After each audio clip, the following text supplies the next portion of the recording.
आकाशवाणी लखनऊ से प्रादेशिक समाचार। मुख्य समाचार। मुख्यमंत्री योगी आदित्यनाथ ने गोरखपुर में मंडलीय रबी उत्पादकता गोष्ठी का किया शुभारंभ।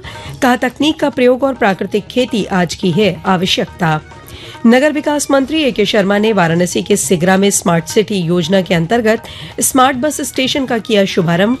सौर ऊर्जा से संचालित इस बस स्टेशन में यात्रियों की सुविधाओं का रखा गया है पूरा ध्यान। मैनपुरी लोकसभा सीट पर उपचुनाव के लिए सपा प्रत्याशी डिम्पल यादव ने आज दाखिल किया अपना नामांकन पत्र। और ज्ञानवापी मस्जिद परिसर में पूजा की अनुमति मांगने से संबंधित याचिका पर वाराणसी की फास्ट ट्रैक कोर्ट में अगली सुनवाई 17 नवंबर को। नमस्कार, प्रदेश के समाचारों के साथ मैं दीबा हाशमी और अब समाचार विस्तार से। मुख्यमंत्री योगी आदित्यनाथ ने कहा है कि खेती में अत्याधुनिक तकनीक का प्रयोग और प्राकृतिक खेती आज की आवश्यकता है। उन्होंने कहा कि हमें गौ आधारित प्राकृतिक खेती को बढ़ावा देना होगा। ये कम बजट की खेती है और इसके अच्छे परिणाम देखने को मिल रहे हैं। मुख्यमंत्री आज गोरखपुर में महंत दिग्विजयनाथ पार्क में मंडलीय रबी उत्पादकता समीक्षा गोष्ठी का शुभारंभ करने के बाद किसानों को संबोधित कर रहे थे। मुख्यमंत्री ने कहा कि प्राकृतिक खेती के जरिए कम लागत में अधिक उत्पादकता प्राप्त कर किसान आमदनी बढ़ा सकते हैं। परंपरागत खेती को आधुनिक तरीके से करने के साथ किसानों को बागवानी, सब्जी और सह फसली खेती की ओर भी अग्रसर होना चाहिए। मुख्यमंत्री ने कहा कि देश की सबसे अच्छी उर्वरा भूमि और जल संसाधन प्रदेश में मौजूद है। देश के खाद्यान्न उत्पादन में उत्तर प्रदेश का योगदान 20% है। मुख्यमंत्री ने कहा कि कोविड काल खंड में अकेले कृषि सेक्टर ऐसा क्षेत्र था जहां उत्पादकता बढ़ी। अन्नदाता किसानों ने उस विपत्ति के समय भी दुनिया को निराश नहीं होने दिया। आज उसी का परिणाम है कि केंद्र सरकार ने प्रधानमंत्री गरीब कल्याण अन्न योजना के माध्यम से हर गरीब को फ्री में राशन उपलब्ध कराया। खेती में तकनीक आज की आवश्यकता है और इसमें दो प्रकार से हम कर सकते हैं। एक तो हम तकनीक जो हमारे पास परंपरागत रूप से कृषि वैज्ञानिकों के माध्यम से दी जाती है और जिस पर आज दूसरा ध्यान दिया जा रहा है वह है प्राकृतिक खेती के माध्यम से।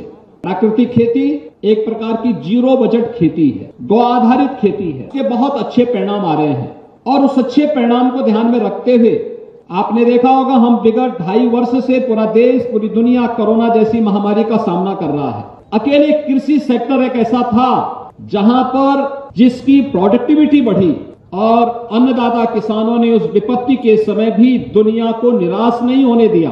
लगातार हमारा किसान मेहनत करता रहा। आज उसके परिणाम हम सबके सामने है कि खेती से अन्न पैदा होता रहा। तो प्रधानमंत्री जी ने प्रधानमंत्री गरीब कल्याण अन्न योजना के माध्यम से हर गरीब को फ्री में राशन भी उपलब्ध करवाने का कार्य कराया। मुख्यमंत्री ने कहा कि प्रधानमंत्री कृषि सिंचाई योजना के माध्यम से प्रदेश में पिछले 5 वर्ष में 21 लाख हेक्टेयर भूमि को अतिरिक्त सिंचाई की सुविधा प्रदान की गई। मुख्यमंत्री ने गोरखपुर, बस्ती, आजमगढ़ और देवीपाटन मंडल से आए किसानों से गोष्ठी में आयोजित होने वाले विभिन्न सत्रों के दौरान कृषि विशेषज्ञों तथा प्रगतिशील किसानों के सुझाव और उनके अनुभवों से लाभ उठाने की अपील भी की। प्रदेश के नगर विकास और ऊर्जा मंत्री ए.के. शर्मा ने आज वाराणसी के सिगरा में स्मार्ट बस स्टेशन का शुभारंभ किया। इस अवसर पर ऊर्जा मंत्री ने कहा कि स्मार्ट बस स्टेशन का निर्माण प्रधानमंत्री नरेंद्र मोदी की दूरदर्शिता का परिणाम है। उन्होंने कहा कि इससे वाराणसी में परिवहन का बुनियादी ढांचा मजबूत होगा। स्मार्ट सिटी योजना के अंतर्गत बनाए गए इस बस स्टेशन में यात्रियों को सभी सुविधाओं का ध्यान रखा गया है। सौर ऊर्जा से संचालित स्मार्ट बस स्टेशन में यात्रियों के लिए मोबाइल चार्जिंग पॉइंट, सूचनाओं के लिए डिजिटल डिस्प्ले बोर्ड तथा पीने के स्वच्छ पानी की व्यवस्था की गई है। नगर विकास मंत्री ने इस कार्यक्रम के बाद जिले में नगर विकास से जुड़ी अन्य परियोजनाओं की समीक्षा की और कुछ स्थानों का स्थलीय निरीक्षण भी किया। प्रधानमंत्री नरेंद्र मोदी ने आकाशवाणी से इस महीने की 27 तारीख को प्रसारित होने वाले मन की बात कार्यक्रम के लिए लोगों से विचार और सुझाव मांगे हैं। ये इस मासिक रेडियो कार्यक्रम की 95वीं कड़ी होगी। प्रधानमंत्री ने उन विषयों के बारे में सुझाव भेजने को कहा है जिसे मन की बात कार्यक्रम में उठाया जाना चाहिए। MyGov और नमो ऐप पर अपने विचार और सुझाव भेजे जा सकते हैं या 1800117800 पर डायल करके हिंदी या अंग्रेजी में संदेश रिकॉर्ड कराए जा सकते हैं। फोन लाइनें 25 नवंबर तक खुली रहेंगी। 1922 नंबर पर मिस्ड कॉल देकर SMS से मिले लिंक से भी सीधे प्रधानमंत्री को सुझाव भेजे जा सकते हैं। मैनपुरी लोकसभा सीट पर उपचुनाव के लिए सपा प्रत्याशी डिंपल यादव ने आज अपना नामांकन पत्र दाखिल किया। इस दौरान उनके साथ सपा अध्यक्ष अखिलेश यादव, राष्ट्रीय महासचिव प्रोफेसर रामगोपाल यादव एवं पार्टी के अन्य नेता मौजूद थे। सपा संरक्षक मुलायम सिंह यादव के निधन के बाद रिक्त हुई मैनपुरी लोकसभा सीट पर उपचुनाव हो रहा है। इस सीट पर मतदान 5 दिसंबर को और मतगणना 8 दिसंबर को होगी। ये समाचार आप आकाशवाणी लखनऊ से सुन रहे हैं। प्रादेशिक समाचारों के इस बुलेटिन में आपका फिर से स्वागत है। राष्ट्रीय लोकदल सपा गठबंधन ने मुजफ्फरनगर की खतौली विधानसभा सीट पर होने वाले उपचुनाव के लिए मदन भैया को अपना उम्मीदवार घोषित किया है। समाजवादी पार्टी ने यह सीट राष्ट्रीय लोकदल को दी है। राष्ट्रीय लोकदल ने ट्वीट करके ये जानकारी दी। भारतीय जनता पार्टी ने इस सीट पर अभी अपना कोई प्रत्याशी खड़ा नहीं किया है। वहीं कांग्रेस और बहुजन समाज पार्टी इस सीट पर अपना कोई उम्मीदवार नहीं खड़ा करेगी। वाराणसी की फास्ट ट्रैक कोर्ट ने ज्ञानवापी मस्जिद में पूजा से संबंधित याचिका पर अपना फैसला 17 नवंबर तक स्थगित कर दिया है।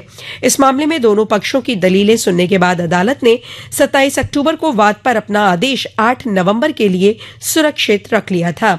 चूंकि न्यायाधीश 8 नवंबर को छुट्टी पर थे, इसलिए मामले की सुनवाई आज के लिए स्थगित कर दी गई थी। फास्ट ट्रैक कोर्ट ने फैसले के लिए अब 17 नवंबर की तारीख तय की है। भारतीय जनता पार्टी के प्रदेश अध्यक्ष भूपेंद्र सिंह चौधरी ने कहा है कि केंद्र और प्रदेश की सरकार ने जनता के हित में अनेक कार्य किए हैं।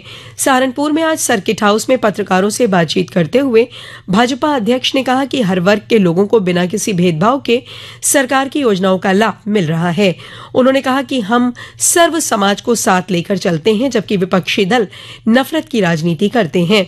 उन्होंने कहा कि प्रदेश में होने वाले उपचुनाव और निकाय चुनाव में भाजपा प्रत्याशी जीत हासिल करेंगे। उन्होंने कहा कि कोई भी गन्ना मिल बंद नहीं होगी और किसानों का गन्ना भुगतान भी समय पर किया जाएगा। वाराणसी में डेंगू रोगियों के इलाज के लिए सरकारी अस्पतालों में 272 बेड आरक्षित किए गए हैं। मुख्य चिकित्सा अधिकारी डॉक्टर संदीप चौधरी ने यह जानकारी देते हुए बताया कि डेंगू डेडिकेटेड अस्पतालों में पर्याप्त मात्रा में दवाइयों और ORS की व्यवस्था की गई है। जिला मलेरिया अधिकारी शरद चंद्र पांडे ने बताया कि जिले के सभी प्रभावित क्षेत्रों में नगर निगम और पंचायत राज विभाग के सहयोग से सभी आवश्यक कार्रवाई की जा रही है।